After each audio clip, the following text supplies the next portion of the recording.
Part 1: The Rebirth of Maddie. The past had shackled me for too long, but this time I would rewrite my fate. As I stood at the dormitory entrance, my pulse raced. Ethan Carter was waiting for me, his usual patient demeanor masking the excitement of what was supposed to be our marriage registration day. If this had been my past life, I would have obediently followed him to the marriage registration office, my heart fluttering with naive anticipation. But this was no longer that life. I had been reborn. The memories of my past life crashed into me like an unforgiving tide. 20 years of suffering, betrayal, and silent endurance clawed at my chest. I had loved Ethan with everything I had. I had waited for him, sacrificed for him, carried his child alone, suffered humiliation, and ultimately, I had died with nothing, forgotten and discarded. And for what? For a man who had never truly loved me, who had thrown away everything we built the moment he laid eyes on Sophia White. Sophia White. The name alone was enough to send a bitter chill through me. She had taken everything from me, my husband, my son, my dignity. And Ethan had let her. No, not just let her. He had helped her, willingly. He had disappeared without a trace, abandoning me and our unborn child, only to return decades later with nothing but resentment and self-righteous blame. This time, I would not be the same foolish girl who believed in love, in fate, in destiny. This time, I would not marry Ethan Carter. But first, I needed to escape him.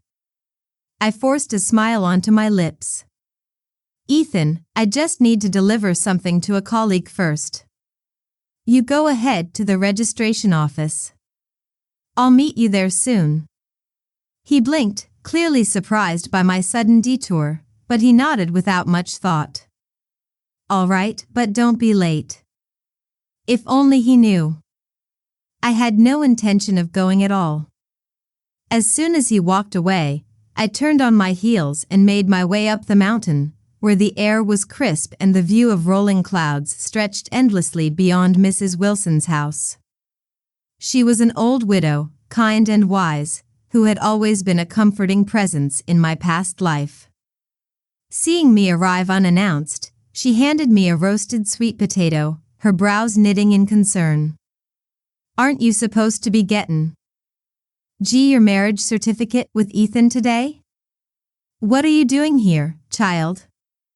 I bit into the warm, sweet flesh of the potato and savored the simplicity of it.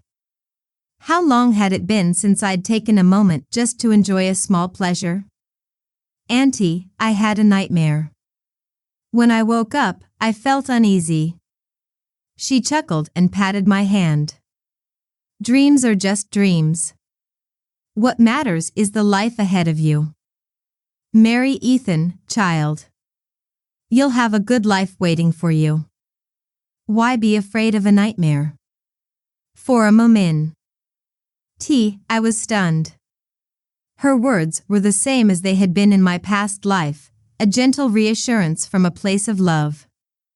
But this time, I knew better. I forced another smile and nodded. You're right, Auntie. I'll just stay here for a little while longer, then I'll go. But I wouldn't. Memories from my past life surged forward in painful clarity. The day Ethan and I registered our marriage, the moment he ran into Sophia White right outside the hall, how his eyes had changed the instant he saw her. I had been blind then, too caught up in my happiness to notice that his heart had already been stolen. From that day on, Ethan became colder, distant, and unresponsive. I had tried to ignore it, to rationalize it, to tell myself that marriage took time, that his work had consumed him, that he would come around. But he never did. Instead, I watched as he drifted further away, as he orchestrated his own transfers so that he was always stationed far from me. And then, the final betrayal, his disappearance the moment he found out I was pregnant. The way I had searched for him, pleaded with his colleagues, prayed for news, only to find out 20 years later that he had been with Sophia all along, raising a child that wasn't even his, pouring all his love into another woman's life while I raised our son alone. And when he returned, it wasn't with love. It was with resentment. As if I had trapped him. As if I had ruined his life. I would never make the same mistake again. After an hour, I bid Mrs. Wilson farewell and made my way back down. I had to see it for myself. This time, I needed to witness it from an outsider's perspective, untainted by my past self's foolish love. When I arrived at the marriage registration office, I saw Ethan helping Sophia up from the ground, her clee twisted, her delicate hands clutching at his sleeve. His face, tense with frustration moments before, softened into something I recognized all too well, infatuation. I had been too preoccupied in my past life to notice. Too busy helping Sophia, too busy welcoming her like a sister, too blind to see what had been right in front of me. But now, standing in the shadows, it was painfully obvious. Ethan, I'm here. You must have been waiting anxiously. The moment he heard my voice, his entire body stiffened. Panic flickered across his face before he quickly tried to regain his composure. Oh, you're here. Slowly, he fumbled over his words. But it was too late. I had already seen everything I needed to see. Sophia's eyes met mine. This time, there was something different. A flicker of recognition, a trace of resentment before she quickly masked it with her usual softness. But I had seen it. Could it be?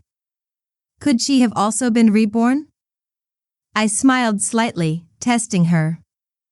It's getting late. Let's go inside and get the certificate.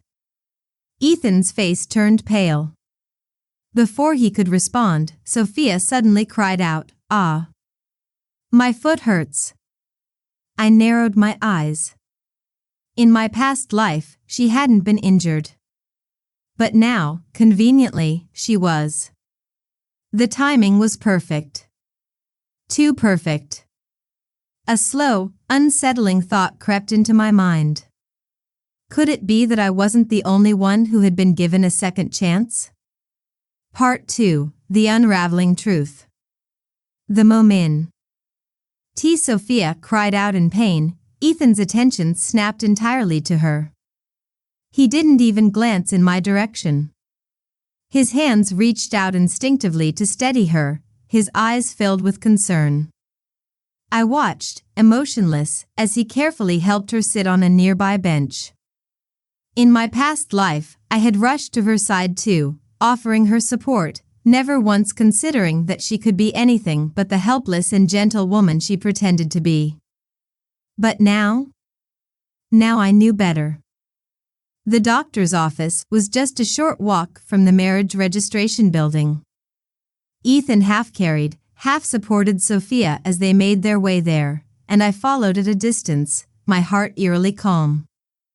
This moment had already veered from my past life's trajectory. Before, Ethan and I had gotten married first, then he had met Sophia. But now, she had somehow ensured that their fateful meeting happened before our names were ever signed onto that certificate. Inside the clin. I see, the doctor examined Sophia's foot with barely restrained amusement. It's a minor sprain, he said with a dismissive wave. If you'd waited any longer, it would have healed on its own. Sophia's cheeks flushed, a faint red that would have looked innocent to anyone who didn't know her better. But I was watching closely. The way her fingers curled slightly into Ethan's sleeve, how her lower lip quivered just enough to evoke sympathy, the soft vulnerability she exuded, it was all an act. Ethan, as expected, fell right into her trap. Relief flooded his face as he turned to her. Thank goodness. You really need to be more careful, Sophia. The way he said her name, it was almost reverent. Like she was something fragile, something precious. The same way he used to say my name when we were first married. Before he had begun looking at me as a burden. I should have felt bitter. I should have felt angry. Instead, I felt nothing but quiet amusement. On the way back from the Clin. I see, we passed by the marriage registration office again. Ethan hesitated. His steps slowed, his eyes flickering toward the entrance. Looks like they're closing soon, he murmured. Maybe we should come back tomorrow. Tomorrow? I smiled slightly. Sure. A marriage certificate needs to be obtained on a good day, after all. Ethan sighed in relief, as if he had dodged some unspoken pressure. I knew, in that moment, that if I had pressed, if I had insisted we go inside and get married, he would have done it. Out of obligation, out of guilt. But not out of love. Never out of love. Sophia's lips curled into a soft smile, but her eyes darted to mine, assessing me. I met her gaze without flinching. So, she truly had been reborn, too. The realization settled over me like a thick, suffocating fog. She had changed the timeline. Just as I had decided not to marry Ethan, she had decided to ensure that she met him earlier this time. Was she trying? To secure her place by his side without waiting for the years of suffering she had endured in our past life? She must have seen my recognition, because her expression hardened for just a split second before she quickly masked it with feigned shyness. Ethan, would you mind giving me a ride home? I feel a little weak after all that. Ethan hesitated for a mere moment, casting a glance at me. Almost as if he was waiting for my reaction. I only smiled. Of course, Ethan. Take her home. It's the least you can do. His expression flickered with something unreadable. He nodded, and Sophia wasted no time hopping onto the back of his bicycle, wrapping her arms securely around his waist. I turned away before I had to see them ride off together. Back in the village, people had already begun whispering. Women exchanged glances when they saw Sophia clinging to Ethan's waist. Some of the men shook their heads, knowing exactly what it meant when a woman held on to a man that way. I walked past them all, smiling. As if I hadn't noticed a thing. Let them talk. Let them speculate. It no longer mattered to me. When I passed the house that Ethan and I were supposed to share after our wedding, I stopped. The memories of my past life clawed at me, trying to drag me back. I had been so happy then, seeing the wedding decorations, feeling that warmth of anticipation. I had thought we would build a home together, a life together. How foolish I had been. That house had never been meant for me. With a quiet breath, I turned away and returned to my dormitory. I opened the small drawer by my bedside and pulled out the transfer letter I had received 2 days ago. A promotion. A raise. An opportunity to move to the city. In my past life, I had turned it down. For Ethan. For our marriage. And in the end, he had left anyway. This time, I wouldn't make that mistake. A smile touched my lips. This time, I would choose myself. Part 3, The Path of No Return. The night was eerily quiet as I sat in my dormitory, the weight of my decision settling in. The transfer letter rested on the small wooden table, its edges curling slightly from my fingers tracing it over and over again. This was it. My escape. My chance to rewrite my destiny. In my past life, I had rejected this opportunity for Ethan, believing that love required sacrifice. But sacrifice, as I had learned too late, was meaningless when given to someone who never valued it. Ethan Carter had never chosen me, not when we married, not when I carried his child, not even when I raised our son alone. He had chosen Sophia White. A bitter smile played on my lips. In my past life, I had suffered, broken myself into pieces trying to hold on to something that was never mine. To begin with. But this time, I would let go before the pain could reach me. The door creaked open. I turned, expecting to see a colleague, but instead Ethan stepped inside. My breath stilled. He stood there, hesitation written all over his face. The Ethan Carter of my past had been indifferent, avoiding conversations, refusing explanations. But now, he looked unsettled. "Maddie," he said, his voice softer than I remembered. I heard you came back late today. Are you feeling all right?" I tilted my head, feigning curiosity. "I'm fine." "Why wouldn't I be?" His lips pressed together as if searching for the right words. "You left early this morning, then you didn't show up at the office." I was worried. Worried? I almost laughed. In my past life, he had never worried. Not when I fell sick, not when I struggled alone, and certainly not when he disappeared. But I played along, curious to see what game he was playing. "I had things to do," I answered simply. His eyes flickered toward the table, and I knew the moment he saw the transfer letter.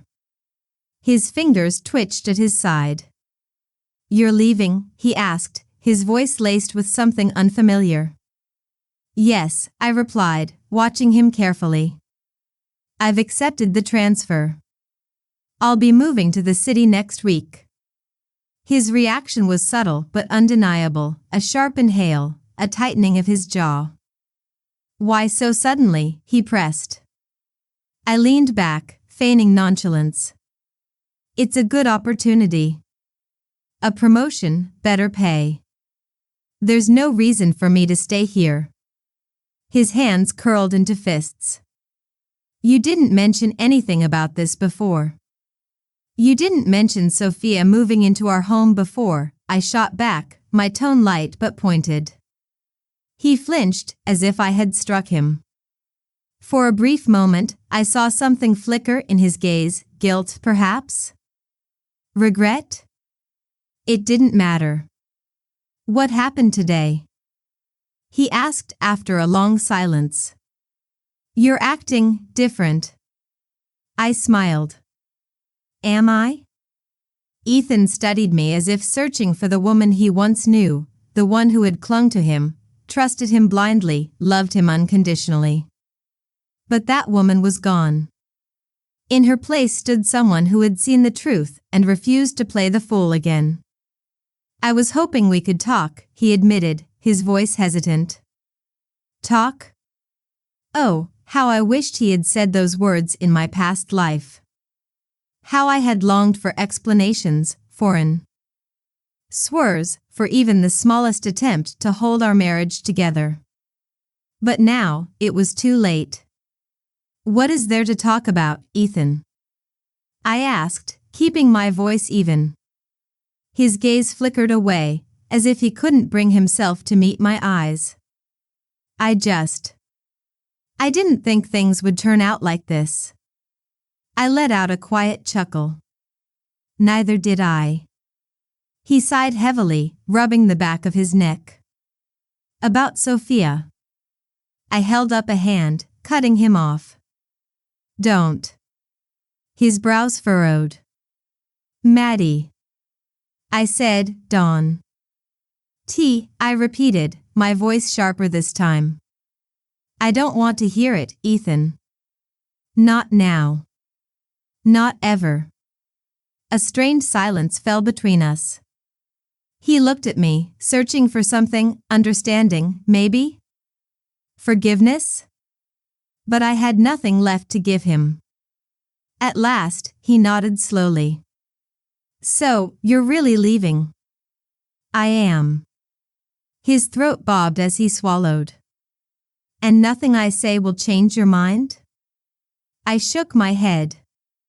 He exhaled a breath, long and heavy. I see. For a moment, he hesitated as if he wanted to say something more. But then, with a small nod, he turned and walked toward the door. I watched him go, waiting for the usual pang of sorrow, the ache of regret. But it never came. Instead, I felt something else entirely. Relief. Part 4, Breaking Free. The days leading up to my departure passed in a blur. Every moment felt surreal, as though I were watching my life unfold from a distance. The whispers in the village grew louder, the knowing glances and hushed gossip more frequent. People were waiting for my reaction, expecting some dramatic outburst or confrontation. But I gave them nothing. I continued my work as if nothing had changed, as if I hadn't seen Ethan and Sophia together, as if I weren't leaving. There was no anger, no bitterness, only quiet determination. The world had given me a second chance, and I intended to take it without looking back. The morning of my departure arrived with a quiet stillness. My bags were packed, my room emptied of any trace that I had ever lived there. I took one last look around, inhaling the scent of familiarity, and then I stepped outside into the crisp morning air. Mrs. Wilson was waiting for me by the road, her face lined with concern. "Are you sure about this, Maddie?" she asked softly. I smiled at her, feeling a warmth of gratitude. "Yes, Auntie. I'm sure." She sighed, shaking her head. "You're a strong girl, but even strong girls deserve love and happiness." "I know," I said. "That's why I'm leaving." Just as I was about to step away, a familiar voice called out from behind me. "Maddie." I turned to see Ethan, slightly out of breath, his eyes filled with something unreadable. I had known he would come, had expected this moment. But seeing him now, standing there with hesitation and urgency warring within him, I felt nothing but the firm resolve that had carried me this far. "You're really leaving?" he asked, stepping closer. "Yes." He swallowed, his Adam's apple bobbing. "Maddie, I held up a hand, cutting him off. "Don't." His expression twisted.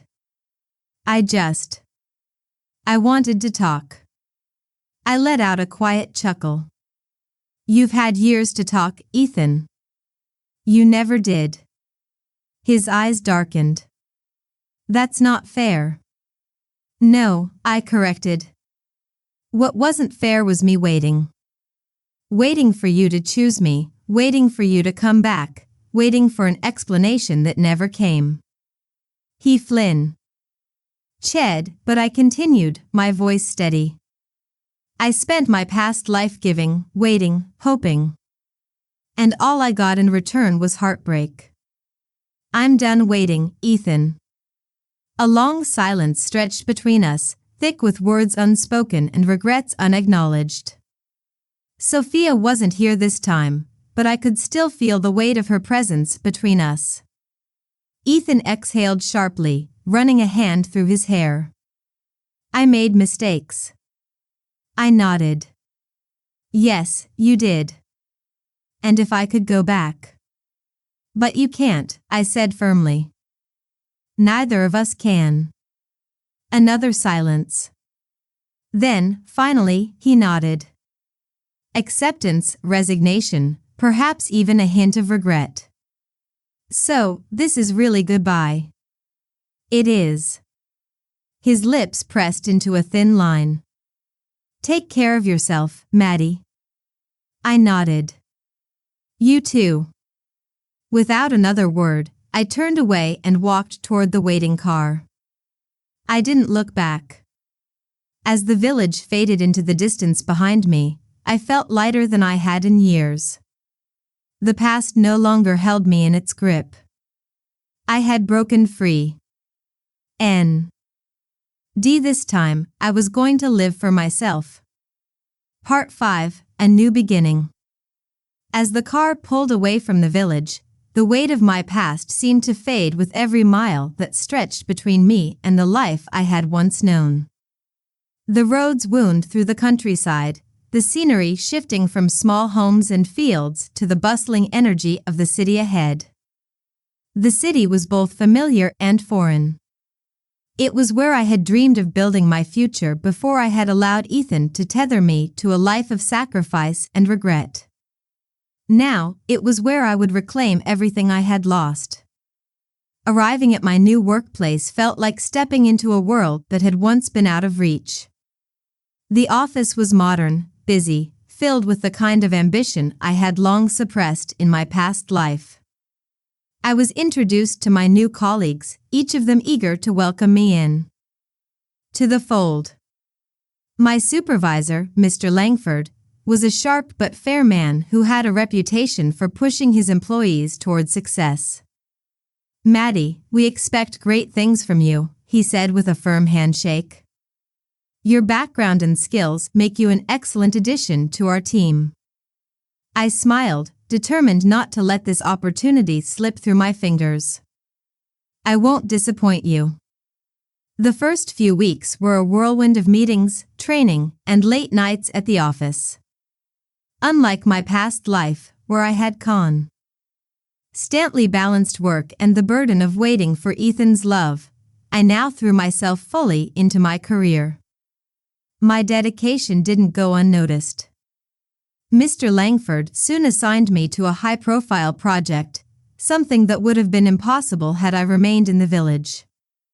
Despite my progress, the past still had a way of creeping into the corners of my mind.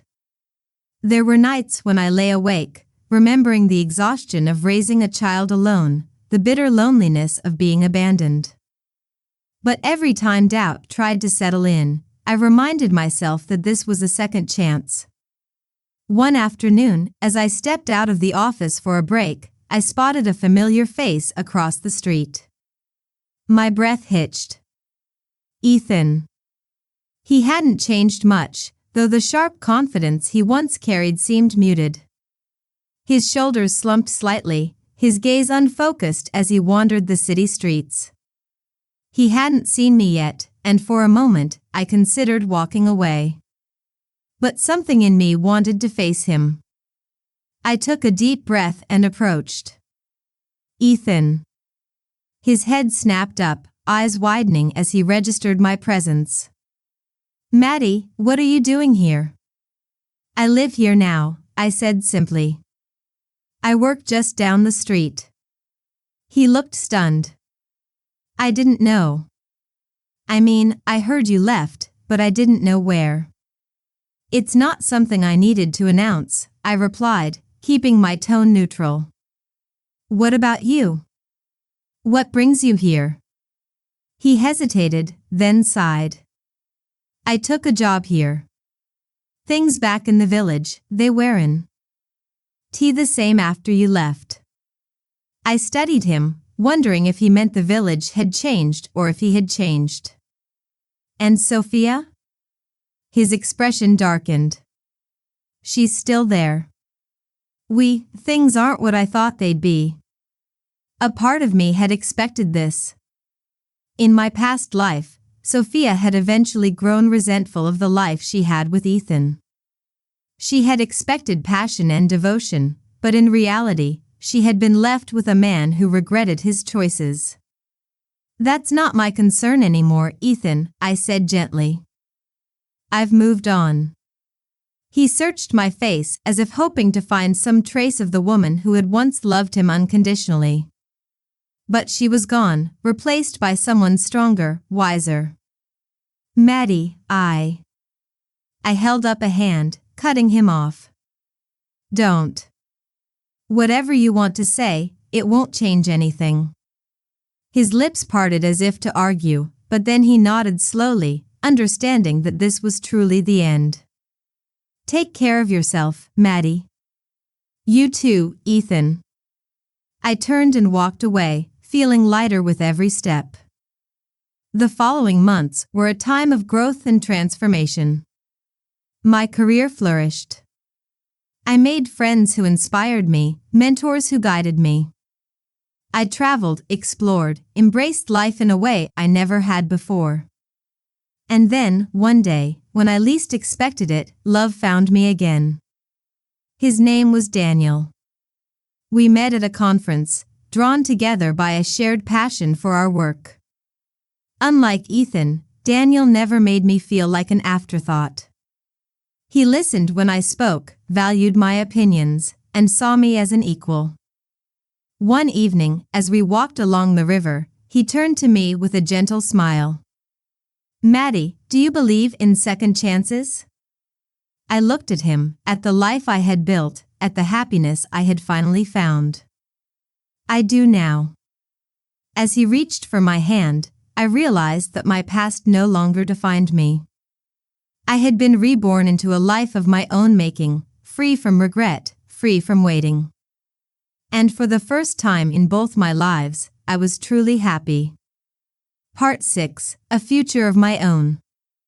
The months that followed were filled with milestones, growth, and unexpected moments of peace. My life in the city had unfolded in ways I never imagined possible in my past life. Each morning, I woke up to the sound of opportunity rather than obligation. Each evening, I closed my eyes with a sense of fulfillment rather than longing. My career thrived. The project I had been assigned to became a major success, earning me recognition from the company's senior leadership. Promotions came faster than I had anticipated, and soon, I found myself leading a team of my own. The Maddie of my past life would have never dared to dream so boldly. But this Maddie? She refused to settle for anything less than what she deserved. One day, as I sat in my office, going through reports, my phone buzzed with a call from an unknown number. Hello? I answered. Maddie. I froze. That voice. It had been so long since I last heard it, yet it was still painfully familiar. Sophia, I said flatly. There was a pause on the other end, as if she hadn't expected me to recognize her so easily. I need to see you. A part of me wanted to hang up. Sophia White no longer held any power over me, and I owed her nothing. But curiosity, or perhaps a lingering sense of closure, made me pause. Why? I asked. There was hesitation before she finally admitted, it's about Ethan. I almost laughed. Of course, it was about Ethan. I'm not interested, I said, already moving to end the call. Maddie, please, she pleaded. Just one meeting. That's all I ask. Against my better judgment, I agreed. When I arrived at the small cafe where we had agreed to meet, I spotted Sophia immediately. She looked different. The confidence that had once defined her was gone, replaced by exhaustion. Her clothes were neat but lacked the usual effort, and her eyes, once so bright and full of scheming, looked hollow. She offered me a weak smile as I sat across from her. You look well. I merely nodded, waiting for her to get to the point. She sighed, stirring her coffee absently. Ethan left. I raised an eyebrow but said nothing. He took another job, in another city, she continued. One day, he just packed his bags and left. No warning. No explanation. My fingers curled around my cup. And? Her lips trembled. And he's not coming back. I studied her, waiting for the inevitable accusations. Surely, she wanted to blame me, to say that my leaving had somehow revealed the life she had fought so hard to claim. But instead, she whispered, "I was wrong, Maddie." That caught me off guard. I thought if I took you out of the equation, he would love me. That he would finally see me, she admitted. But I was a fool. He never saw me. He never truly loved me.